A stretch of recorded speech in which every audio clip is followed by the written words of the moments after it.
Curso: Políticas públicas contra el racismo y la discriminación.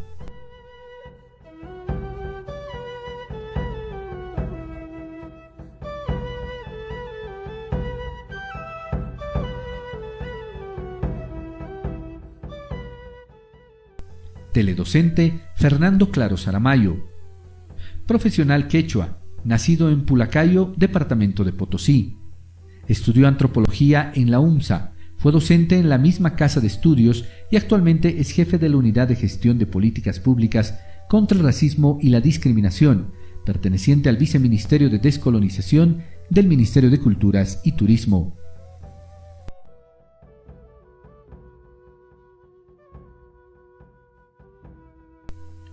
Objetivo: conocer las políticas públicas que está generando el Estado plurinacional en la lucha contra el racismo y toda forma de discriminación.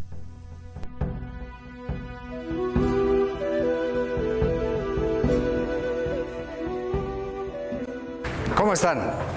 Estamos dentro de este curso que vamos a ir concluyendo poco a poco. Han tenido unas jornadas muy interesantes respecto a la temática de la lucha contra el racismo y toda forma de discriminación.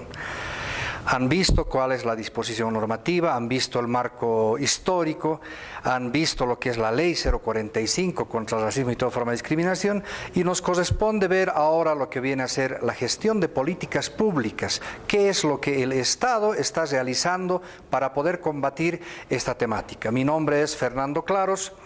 Trabajo en el Viceministerio de Descolonización y es un gusto poder compartir con ustedes este leve conocimiento y darles y generarles algunas interrogantes, pautas, para que ustedes a través del trabajo que están realizando investigativo puedan mejorar estos conocimientos.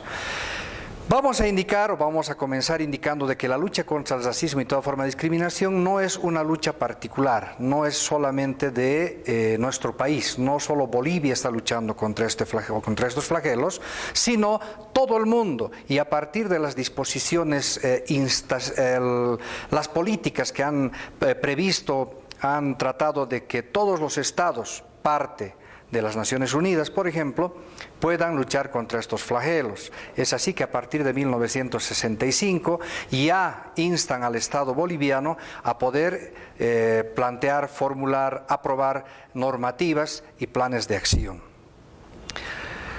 No ha sido posible realizar todo esto sino hasta hace unos pocos años atrás. No nos olvidemos que hasta el 2003, en los gobiernos neoliberales, fundamentalmente en el gobierno de Gonzalo Sánchez de Lozada, lastimosamente se manda un informe al CERT, al Comité para la Eliminación de toda Discriminación Racial, indicando de que en Bolivia no existía racismo ni discriminación.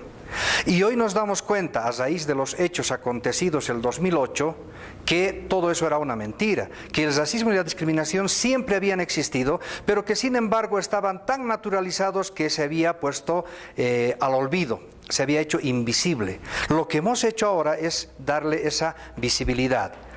Lastimosamente ha tenido que suceder acontecimientos como los ocurridos el 24 de mayo de 2008 en la ciudad de Sucre u otros acompañados en la misma gestión en Cochabamba o en Santa Cruz para poder nosotros darnos cuenta y aceptar que teníamos inserto ese problema, el racismo y también el problema de la discriminación.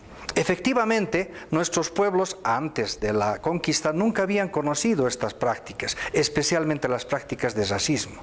Podía haber existido, y eso vale aclarar que hay que hacer un estudio, y es un estudio que les insto a realizar. Podía haber existido formas de discriminación, eso tendríamos que investigarlo. Hasta donde nosotros hemos podido ver, no han existido estos flagelos porque no se construía teorías de superioridad ni de inferioridad, sino simplemente eran cuestiones de acciones culturales. Podía haber conquistas, peleas, el famoso chahua, por ejemplo, que nosotros estamos acostumbrados y conocemos dentro de todo lo que viene a ser el Apla y Ayala y todo nuestro territorio. Es así que se propone y se promulga una ley, la Ley 045, en donde fundamentalmente se insta a instancias particulares a poder trabajar con políticas públicas. Pero hay un elemento importante que es el mandato constitucional. La Constitución Política del Estado, a partir de sus artículos 9 y 14 fundamentalmente, nos manda a trabajar con una política fundamental que es la eliminación de cualquier actitud y práctica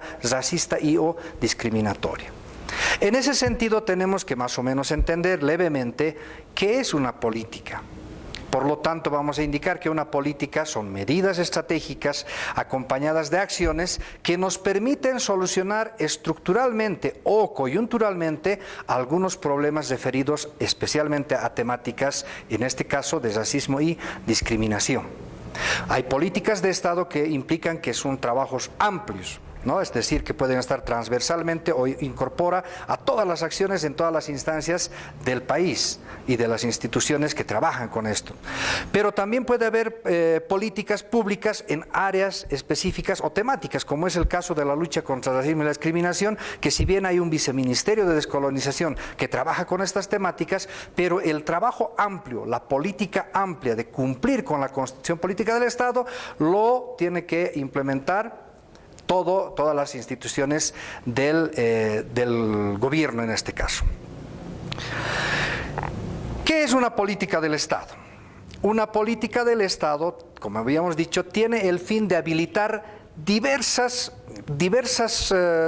paquetes, lo llamaremos así, de políticas públicas. Es decir, tiene que haber varias formas pequeñas, micro, de poder habilitar para poder trabajar la eliminación del racismo y toda forma de discriminación. Algunos hablan de superación, pero consideramos que el objetivo fundamental tiene que ser eliminar estos flagelos, porque superar quiere decir, a ver, veremos hasta dónde avanzamos, mejoraremos un poquito nuestra conducta, esa es la superación, pero la eliminación es de que no exista ningún tipo de actitud ni acción referida a prácticas racistas y o discriminatorias.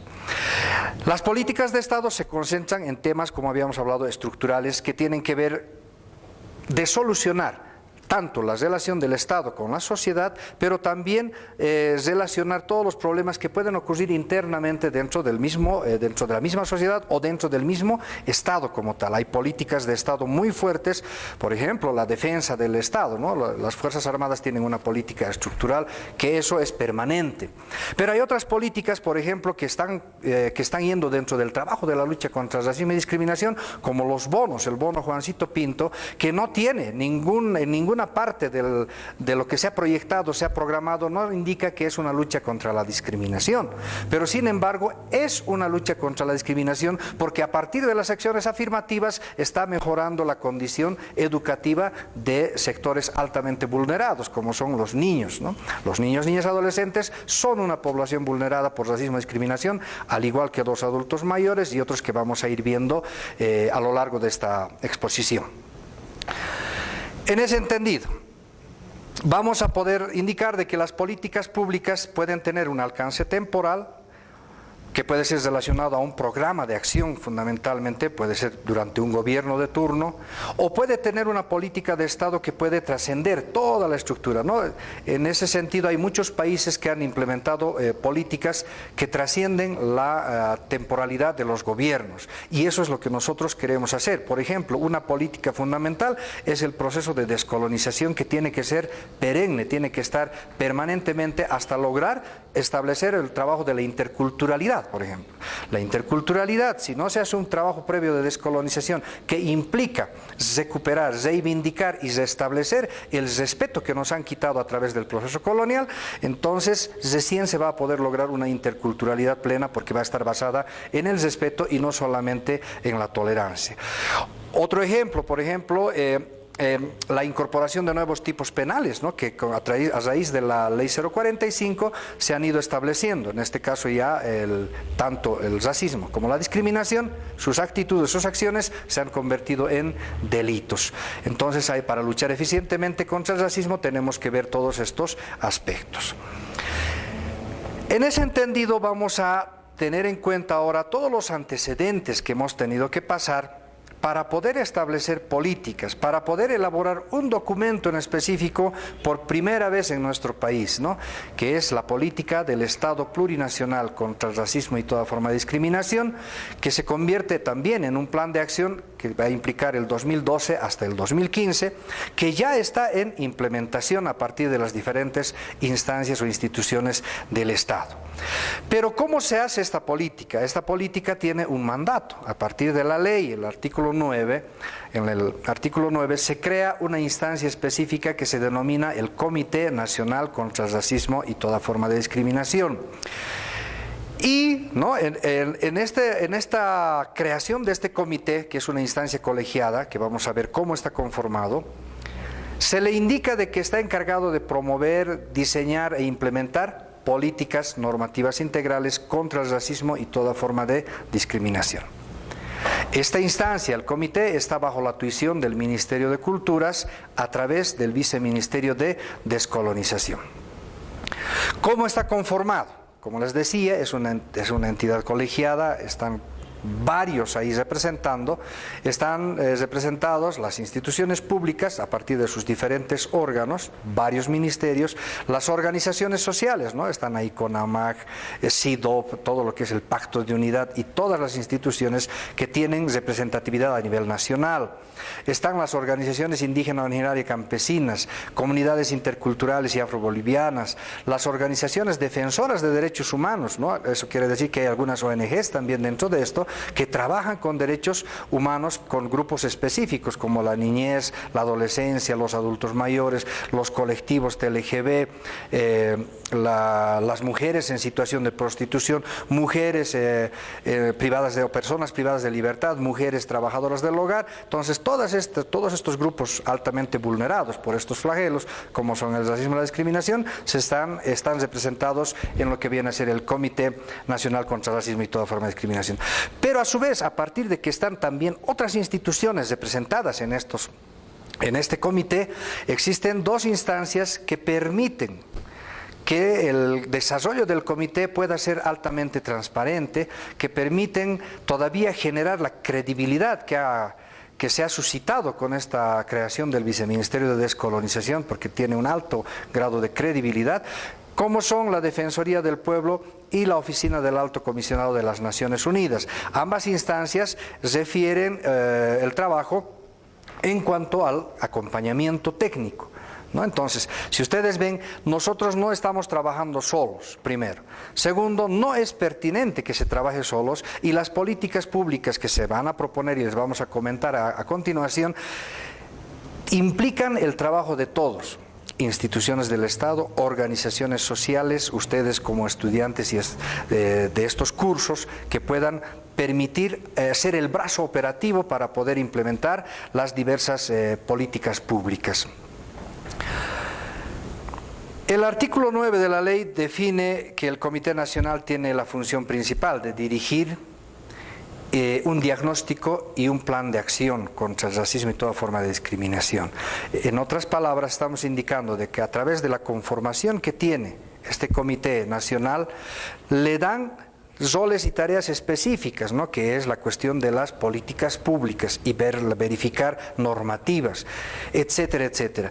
Pero dentro de ese trabajo establecido le dan una particularidad, que es la de elaborar un diagnóstico de situación.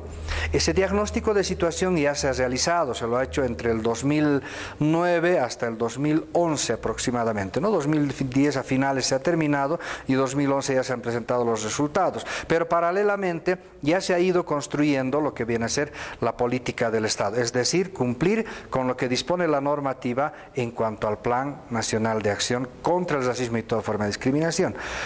Su objetivo es eliminar las conductas de racismo y toda forma de discriminación y consolidar políticas de protección y prevención. Es importante denotar esto. Tanto la ley, tanto la Constitución, la Ley 045 y las políticas que se están definiendo tienen por objetivo fundamental, prioritario, la prevención. Es decir, queremos sensibilizar, concientizar, dialogar con la población para que todos evitemos y no tengamos actitudes ni prácticas racistas y discriminatorias. Por eso es que se está trabajando arduamente en ese campo. Pero por otro lado, también dando cumplimiento a la normativa, tenemos la obligación de cumplir y sancionar, porque hay pues personas que lastimosamente, ni aún sensibilizadas, ni aún concientizadas, todavía continúan con estas prácticas. Por lo tanto, tiene que haber una sanción. Ese es otro área también en el que se está trabajando. Hay que mejorar el acceso a la justicia y todo eso para poder dar cumplimiento a estas disposiciones. Dentro de todo este marco, ¿cómo se ha elaborado, cómo se ha diseñado la política del Estado o el plan de acción? Ha tenido un trabajo metodológico que se ha fundamentado en unos insumos, en recoger los insumos, en hacer un proceso de análisis, sistematización y de todos estos insumos para lograr un resultado final que ya se lo ha plasmado, está publicado, la política del Estado Plurinacional de Bolivia, para que nos permita luchar contra estos flagelos. Dentro de los tipos de insumos se han recogido diferentes, los relativos a la norma, tanto internacional como nacional, porque no nos olvidemos que la disposición de luchar contra el racismo y la discriminación no solamente es una disposición nacional, es una disposición mundial. Hay convenios, hay tratados que se han cumplido y que han sido ratificados por nuestro Estado, ¿no? También tenemos los insumos de diagnóstico, en donde hemos podido compartir con la sociedad, con la población, los diferentes requerimientos que estos tienen para poder trabajar en que las políticas públicas sean eficientes y de verdad solucionen los problemas que demanda la población. También los insumos han sido de políticas, porque no nos olvidemos que al hacer este trabajo nos hemos dado cuenta que hay un montón de trabajos, de planes, programas establecidos que tenemos que tomarlos en cuenta para ver que no podamos duplicar esfuerzos primero, y segundo, ver que no estemos tratando o obviando algún trabajo previo, ¿no? Y por último, los insumos de competencias que se tienen en esta situación. Los primeros insumos que van relativos a la norma internacional de derechos humanos contempla la Declaración Universal de los Derechos Humanos, que ya ha sido pues puesta en vigencia a partir de 1948, en donde habla en su primer artículo y nos dice que todos los humanos somos iguales en derechos y en dignidad, y dotados como estamos de todo eso, entonces no hay ningún elemento que permita o que pueda decir que debemos ser tratados o lastimados en nuestra dignidad, es decir, ser tratados con racismo o discriminados. Entonces, desde esa Declaración Universal ya tenemos elementos base para poder trabajar esta política. También tenemos la Convención Internacional sobre la Eliminación de todas las formas de discriminación racial de 1965, que les decía, miren, imagínense, desde 1965, en donde ya los estados dicen tienen que tener una normativa que trabaje en la eliminación del racismo, tienen que tener un plan de acción. Desde eso ha pasado más de 40 años y recién en el 2010 empezamos a darle aplicabilidad a toda esta disposición mundial, donde muchos países ya habían trabajado, que sin embargo nuestra disposición, la Ley 045, tiene elogios a nivel internacional porque considera que es una normativa relativamente completa y que abarca varios aspectos para poder trabajar con ellos. El otro insumo a nivel internacional es la Convención que crea el Comité para la Eliminación de la Discriminación Racial, o las siglas son CERT, ¿no? Es también en 1965 que se convierte en un instrumento para poder ver que los estados vayan cumpliendo con ciertas disposiciones. Se rinde un examen periódico, ¿no? que hay que dar informes, el Estado informa. Este último recién, hace unas 2 semanas atrás, el Ministerio de Justicia ha mandado a los representantes respectivos para poder ver, informar cuánto habíamos avanzado respecto a las observaciones que el CERT había hecho en cuanto a la implementación de políticas y a la implementación de normativas y acciones concretas en cuanto a la sensibilización y otros, ¿no? Entonces, lo que estamos haciendo ahora, por ejemplo, este tipo de cursos que los compartimos con ustedes, este tipo de diálogo que lo hacemos, es parte del trabajo de la sensibilización que estamos trabajando. Estamos tratando de llegar a ustedes con el leve conocimiento que tenemos, pero tratando de que ustedes vayan despertando el interés de conocer esta temática, de que a partir de su formación ustedes vayan haciendo investigaciones que nos ayuden a nosotros a mejorar las políticas públicas, porque las que tenemos tienen que ir cambiando y modificándose acorde a los resultados que vayamos logrando a lo largo de todo este tiempo. Otro elemento fundamental es la tercera Conferencia Mundial contra el Racismo, que se celebra el 2001 en Durban. En ahí sale un programa de acción, es decir, dicen todos los estados reunidos a los otros estados, ¿no? En sí, qué es lo que tienen que hacer, así como una tarea ¿no? Como una tarea, ¿qué es lo que tienen que hacer en toda esta temática de lucha contra el racismo y la discriminación? Nosotros, ¿qué tenemos que hacer como Estado? Simplemente ir viendo si estamos o no estamos cumpliendo dentro del marco de nuestra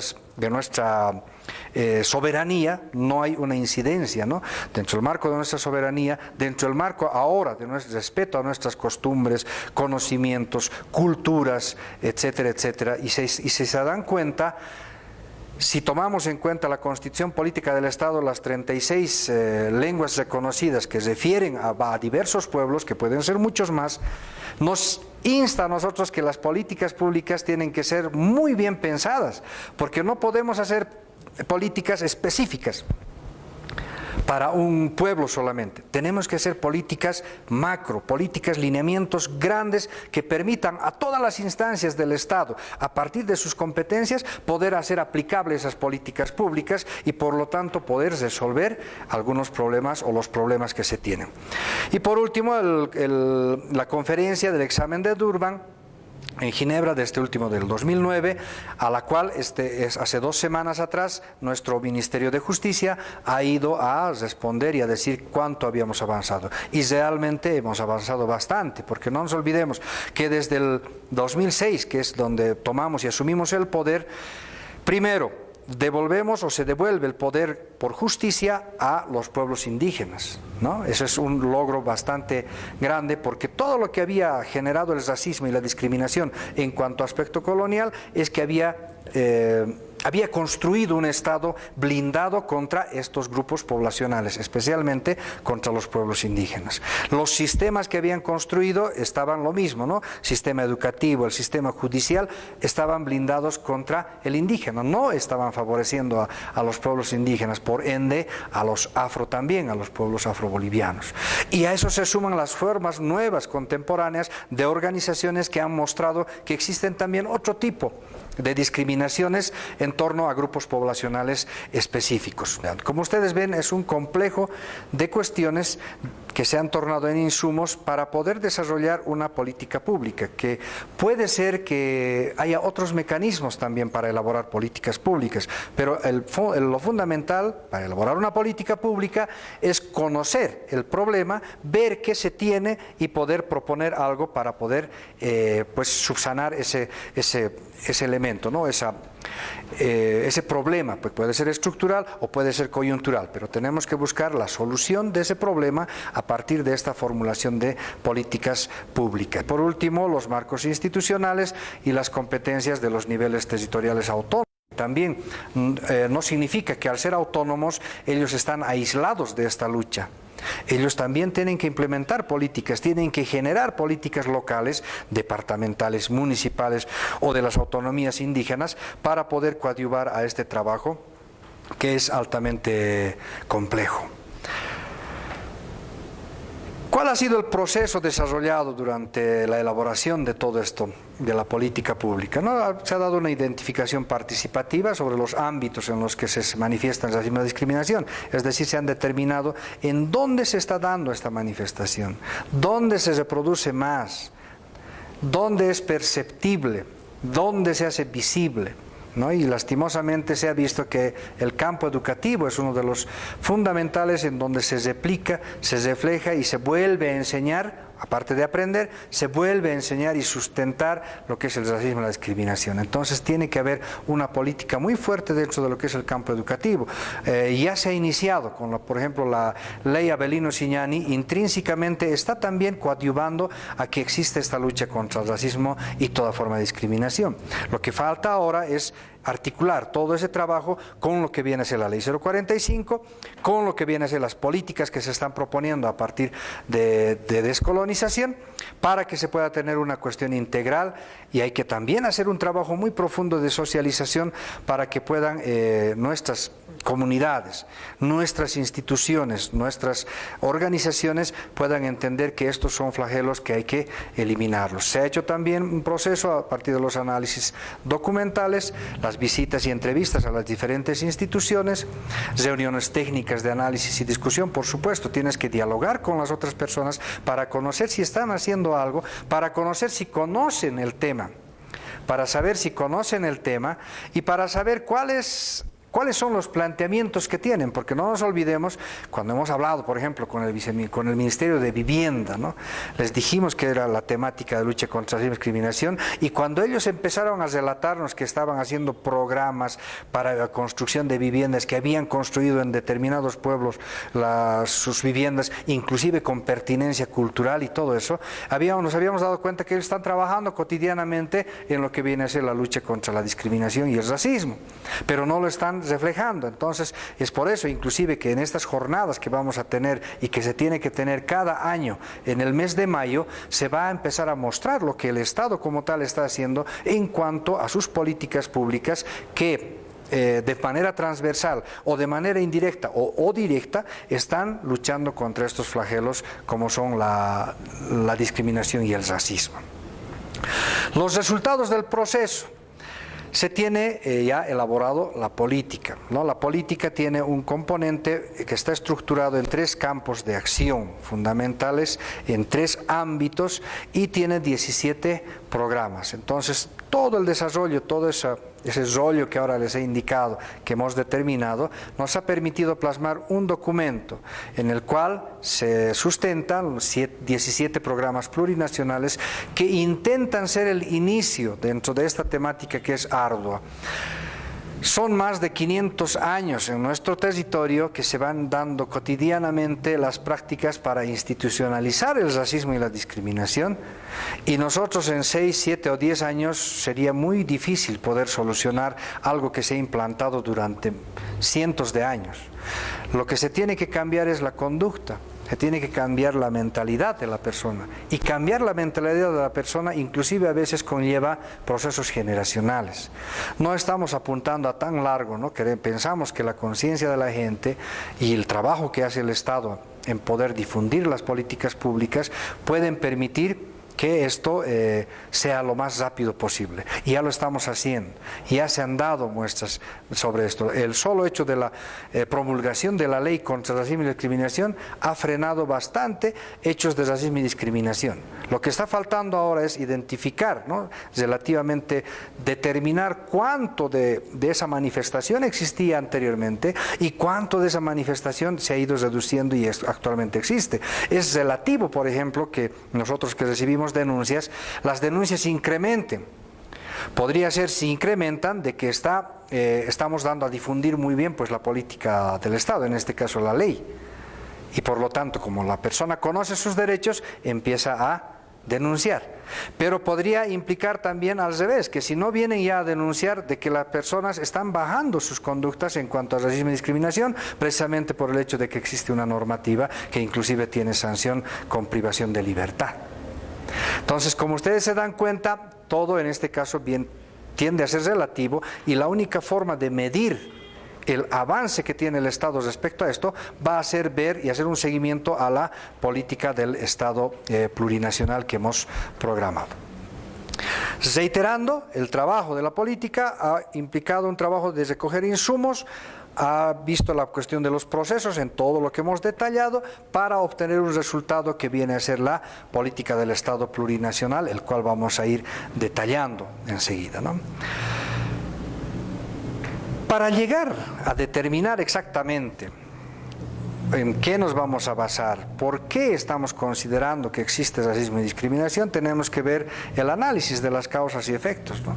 Y se ha llegado a la conclusión, a través de todo ese trabajo, de que las causas para que exista racismo y discriminación son el colonialismo y el patriarcalismo. Esas dos instancias son puntales que han permitido que se siembre, se amase, ¿no? Este tipo de manifestaciones en cuanto a racismo y discriminación. Entonces lo que hay que ver es de eliminar tanto el colonialismo como el patriarcalismo, y podemos ir reduciendo de esa manera las prácticas racistas y o discriminatorias. ¿Qué es racismo? El racismo es una teoría tendente, dice, ¿no es cierto? Esto lo dice la Ley 045, una teoría tendente a la valoración de diferencias biológicas o culturales, reales o imaginarias, en provecho de un grupo y en desmedro o en perjuicio de otro.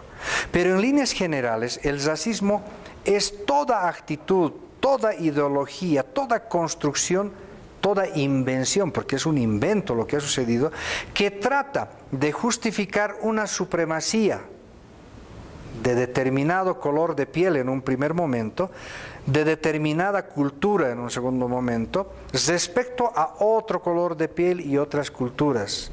Luego ya se ha venido dando otro tipo de prácticas en cuanto al factor económico, ¿no?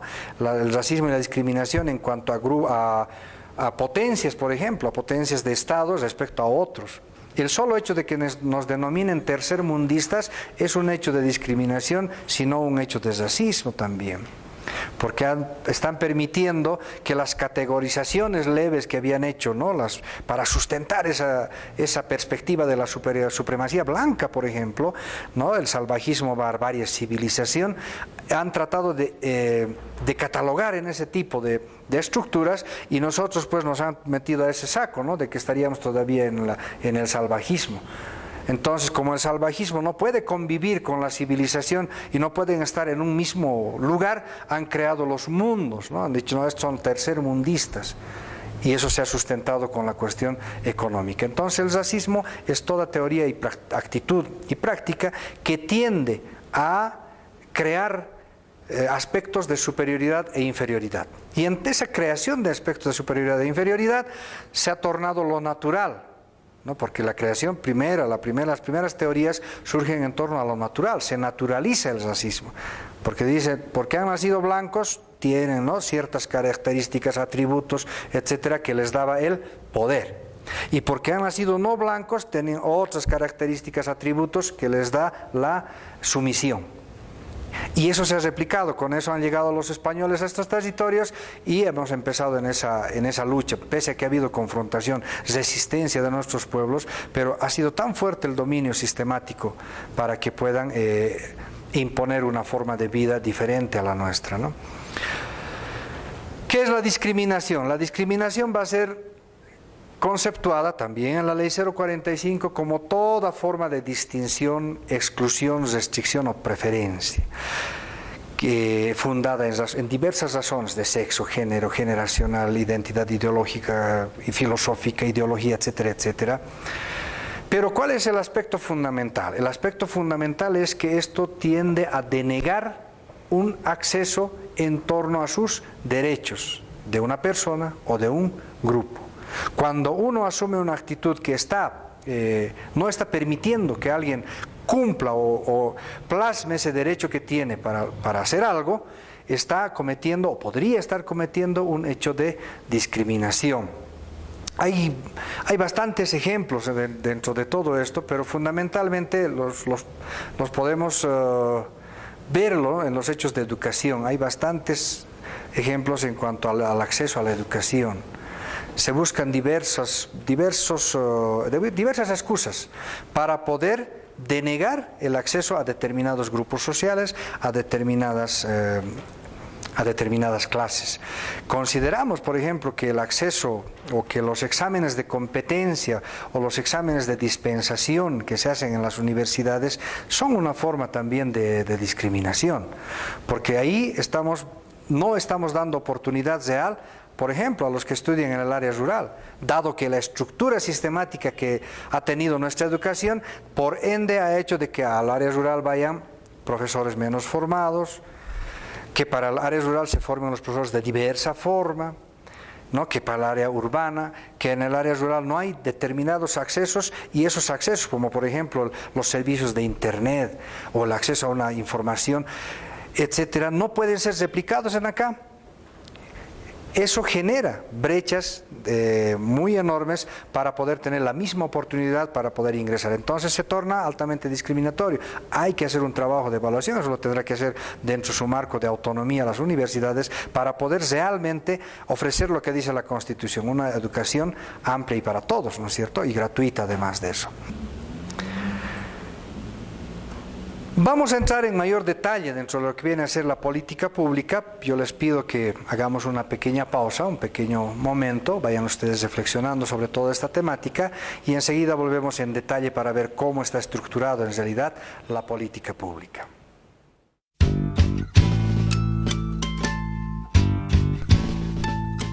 Síntesis. la eliminación de cualquier actitud y práctica racista y discriminatoria son medidas y estrategias acompañadas de acciones con el fin de habilitar diversos paquetes de políticas públicas para eliminar este tipo de acciones. Se crea el Comité Nacional contra el Racismo y toda forma de discriminación, que está encargado de promover, diseñar e implementar políticas y normativas integrales contra el racismo y toda forma de discriminación.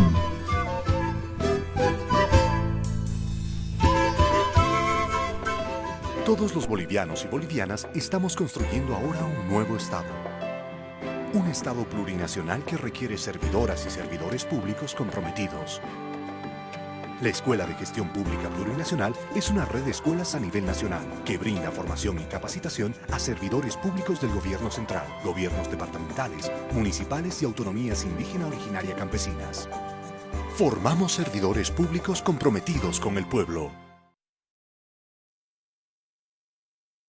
Bien, vamos a retornar a conversar, a dialogar lo que es la política pública del Estado plurinacional contra el racismo y toda forma de discriminación. Habíamos visto en una primera parte cómo se ha ido construyendo, desde dónde se demanda esta construcción, desde cuándo ya se había pedido y solicitado que un Estado asuma este tipo de trabajo y que cuando recién lo asumimos, ¿no? Hemos visto también cuál ha sido el procedimiento para poder elaborar un diagnóstico y un plan de acción que ahora lo tenemos consolidado y que lo estamos ahora compartiendo con ustedes como una forma, una manera, un ejemplo que se podría tener en cuanto a la formulación de políticas públicas, porque hay diversas formas de construir políticas públicas, hay diversas políticas públicas también, ya hemos dicho, acorde a requerimientos de cambio estructural o coyuntural respecto o referido a un tema que tenemos que solucionar. Entonces, la política pública del Estado plurinacional contra el racismo y toda forma de discriminación, que está plasmado en un plan de acción 2012-2015, tiene una estructura programática, ¿no? Está dividida en 3 grandes programas, considerando los momentos también que estamos viviendo, ¿no?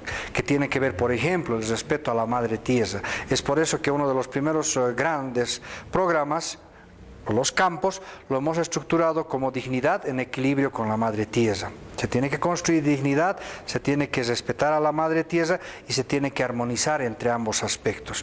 El segundo aspecto sería la consolidación de nuestras identidades. Consideramos que si bien construyes respeto a la tierra, construyes dignidad, tienes que fortalecer y conservar o consolidar tu identidad. Nuestras identidades siempre han estado vigentes. No quiere decir que por el hecho de la colonia la identidad se haya perdido. Sí ha corrido el riesgo de perderse, pero ha habido una pervivencia. Entonces tenemos que recuperar esa pervivencia y consolidar. No nos olvidemos que un gran trabajo que ha hecho la colonia ha sido empezar a hacernos considerar a nosotros como inferiores. Nuestros apellidos, nuestra fisonomía, entonces por lo tanto se ha ido cambiando, ¿no? La famosa cuestión del blanqueamiento ha tendido a eso, a cambiar de apariencia, ¿no? Las cirugías, has tenido que cambiar vestimenta, etcétera, inclusive las formas de hablar. Tenías que mejorar el hablar, que si hablabas equivocado las personas se reían, excepto de Sánchez de Lozada, porque ¿no? Esa cuestión del blanqueamiento, el gringo puede equivocarse, decían, ¿no es cierto? Entre comillas, así decían, pero el indio no. Esas son las prácticas de racismo que se han dado. Han cambiado apellidos, ¿no? Para poder ingresar a ciertos lugares a donde estábamos vetados todos los indígenas. Entonces, muchos de nuestros apellidos no reflejan la esencia o identidad que nosotros tenemos o teníamos al momento de nacer. Ha habido un cambio obligatorio en torno a estas prácticas racistas discriminatorias. Por lo tanto, uno de los otros grandes campos tiene que ser la consolidación de las identidades o de nuestras identidades. Y por último, el tercer campo grande que hemos visto es la institucionalidad con compromiso y resultados sociales. ¿Esto qué implica? De que no solamente es plasmar la política pública o generar una política pública, sino también ver y velar de que se cumplan esos compromisos y que tengamos resultados. Dentro de estos campos grandes de acción tenemos ámbitos en los que hemos trabajado, como les había indicado anteriormente, ¿no? Un primer ámbito, el social, económico, productivo, laboral y jurídico, porque consideramos que es que engloba todo lo que la población ha requerido en un determinado momento. Entonces se establece o se diseña un objetivo estratégico número 1, que va a ser el de descolonizar y despatriarcalizar las normas, procedimientos para garantizar el acceso, especialmente de las poblaciones, a los bienes y servicios que tiene o que genera el Estado. Se ha visto que toda la cuestión del acceso es lo que más la gente ha demandado. Como les digo, ya no era la queja en que me ha dicho o me ha insultado por el color de piel o me ha tratado racistamente. No, eso ha quedado, si vale el término, como una referencia de las primeras formas de manifestación fuerte de la discriminación, sino que ahora son los otros, son los efectos, ¿no?, que han generado. Hay exclusión, hay pobreza, hay marginación, no puedes acceder a créditos, no puedes acceder a vivienda, no accedes a la justicia porque ese proceso que has tenido ha limitado inclusive que tengas una formación. En muchos casos el que uno no sea profesional no necesariamente ha sido por la capacidad, sino ha sido por esa exclusión que ha generado los hechos de racismo y discriminación. Entonces, la primera demanda es solucionar estos temas, y para eso se necesita inclusive un nuevo sistema de planificación. Se tiene que ver que el acceso de las poblaciones vulneradas se aperture a los proyectos de vivienda, por ejemplo. Se están dando los proyectos de vivienda, pero no está contemplándose las poblaciones vulneradas por racismo o por discriminación. Tiene que darse también las oportunidades productivas y oportunidades de empleo. No nos olvidemos que el hecho de la segregación, de la exclusión que ha generado pobreza, también ha generado o ha sido sustentada por la falta de acceso al trabajo, al empleo. Entonces, si ustedes van viendo y se van determinando, nos estamos dando cuenta que todos los problemas estructurales que estaban plasmados en un Plan Nacional de Desarrollo, que ahora están también siendo incorporados dentro del plan del PDES, que están también en la vigencia a nivel internacional, son los problemas que están aconteciendo en nuestro país. ¿Qué es lo diferente? Lo diferente es que a raíz de todo el trabajo que hemos hecho de recolección de información y viendo que el Estado está haciendo bastantes proyectos, está llegando a la gente, pero la gente todavía tiene demandas o todavía desconoce algunas cosas. Entonces, ¿qué es lo que está faltando? Un mayor grado de difusión de todo lo que el Estado está haciendo en cuanto a políticas públicas. El otro elemento, el otro aspecto que se tiene que tomar en cuenta como programa plurinacional es la igualdad en el acceso a una nueva justicia. Si vemos en cuenta esto, ya se ha dado un primer paso. La elección de los magistrados, por ejemplo, ¿no?, o de los servidores de justicia, ha sido por primera vez histórico que nosotros hemos podido elegir a esas personas que van a poder asegurarnos y garantizarnos el acceso a la justicia. Que no esté funcionando todavía, eso es otro elemento, es otro análisis, es otro aspecto que nosotros consideramos que tiene mucho que ver con el aspecto de la colonización todavía, o de la colonialidad, que tiene que ver con la formación de las personas, porque en ahí ya entra pues el ámbito educativo. Las universidades han formado a determinados profesionales de una manera. Cambiar eso dentro de tu práctica es altamente procesual, o sea, tiene que haber todavía un proceso para que ese profesional que ha sido formado bajo una estructura cambie de mentalidad y se aperture a este otro aspecto que es la descolonización.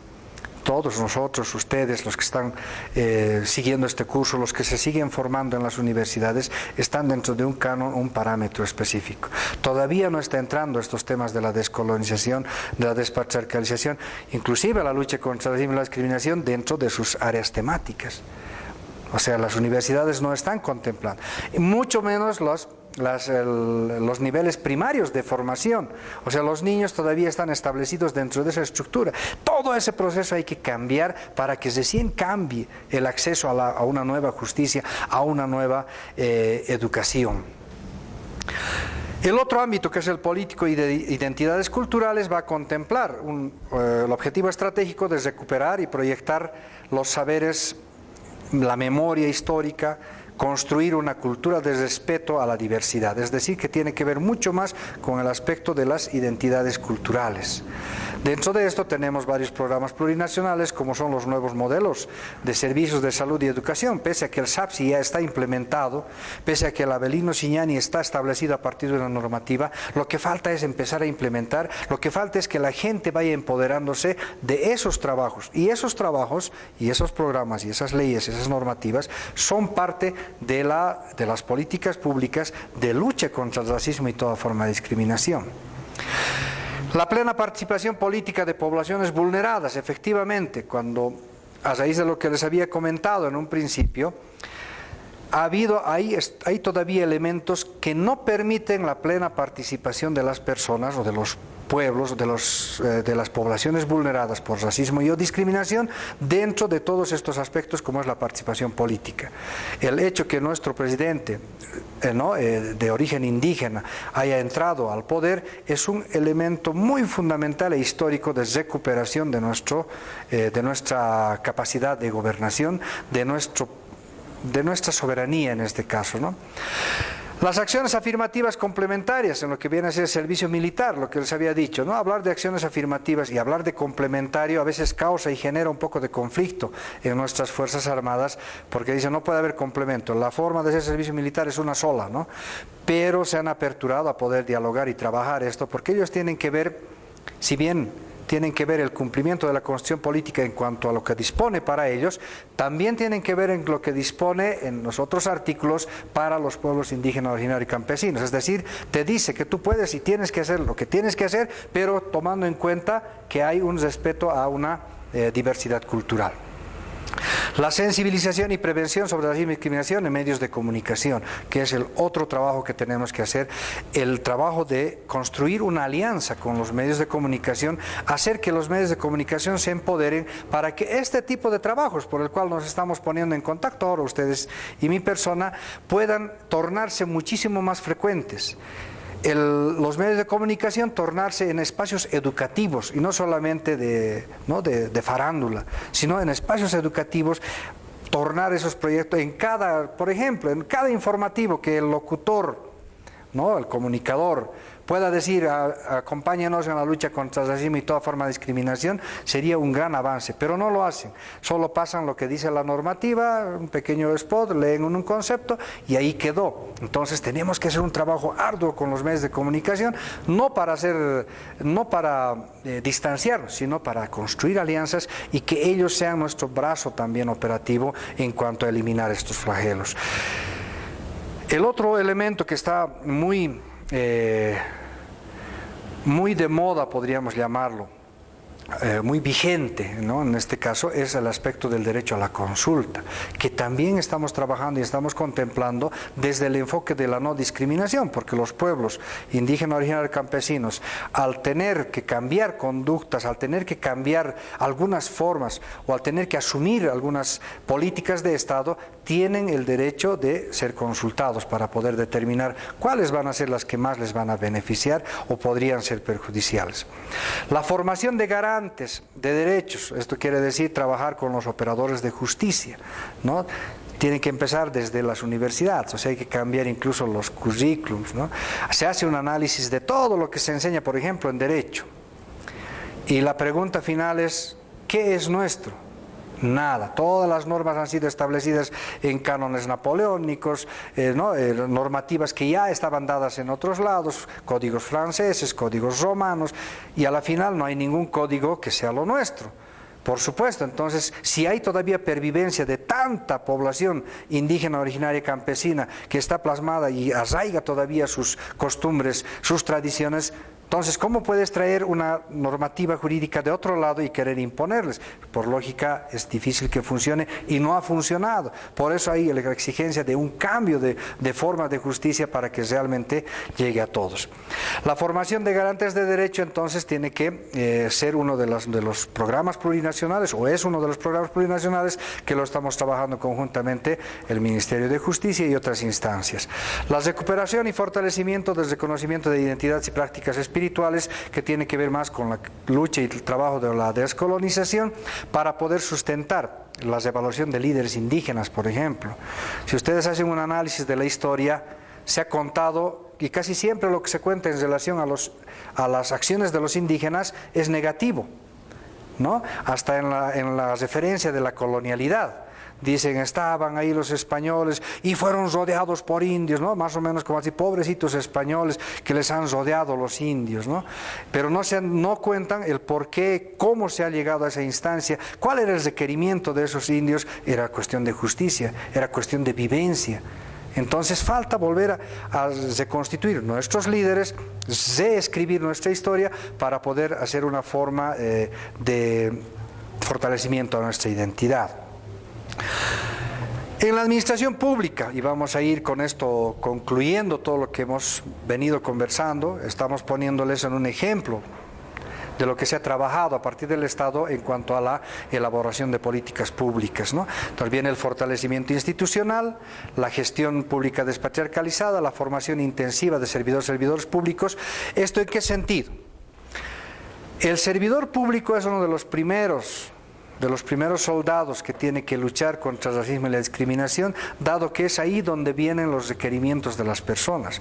Es ahí donde tiene que aplicarse la política pública. ¿Quién aplica o implementa la política pública? Es el Estado, es el gobierno. Entonces, por lo tanto, si somos servidores, somos del Estado, servimos a nuestra población, el servidor público es el primero que tiene que tener todas estas características. Por lo tanto, hay que hacer trabajos de sensibilización, hay que hacer trabajos de capacitación, hay que hacer trabajos de diálogo para que el servidor público tenga esa formación. Hemos iniciado, por lo menos dentro de nuestra institución, ya esos cursos, esos talleres para conocer la ley, la Constitución, conocer también las diferentes necesidades de los diversos pueblos, de los diversos grupos poblacionales, porque no es lo mismo los requerimientos de los pueblos indígenas al requerimiento, por ejemplo, de un TLGB, ¿no? O de un gay, o de una trans, o de una lesbiana. No es el mismo requerimiento, no sufre los mismos efectos, son diferentes, pero el hecho es el mismo, es racismo y es discriminación.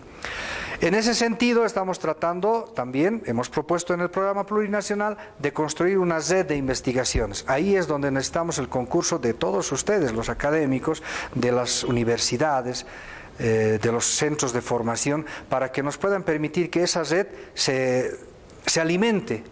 ¿De qué se va a alimentar? De conocimientos académicos. Esto quiere decir que necesitamos que hagan investigaciones, trabajos, tesis, monografías, etcétera, dentro de estas temáticas: la descolonización, despatriarcalización, lucha contra el racismo y toda forma de discriminación. Por último, un sistema nacional de registro y monitoreo en torno a las denuncias. No nos olvidemos que hemos dicho, que, imagínense todo lo que hemos hablado hasta el momento, ¿no? Dentro de los 15 programas plurinacionales, están referidos a la sensibilización, están referidos a la prevención. Y uno de los programas está referido específicamente a lo que es el seguimiento, registro de las denuncias. Quiere decir que vamos a tejer una red nacional e internacional para poder tener a mano todas las denuncias que se van recibiendo dentro de nuestra institución, ¿no? Y esto nos va a permitir trabajar con el último programa plurinacional, que es la información, educación y también la promoción o movilización para erradicar el racismo y la discriminación. Uno de esos trabajos de movilización lo vamos a tener cada 24 de mayo a partir del cumplimiento a la disposición normativa 139, que declara el 24 de mayo como Día Nacional contra el Racismo y toda forma de discriminación. Muchísimas gracias.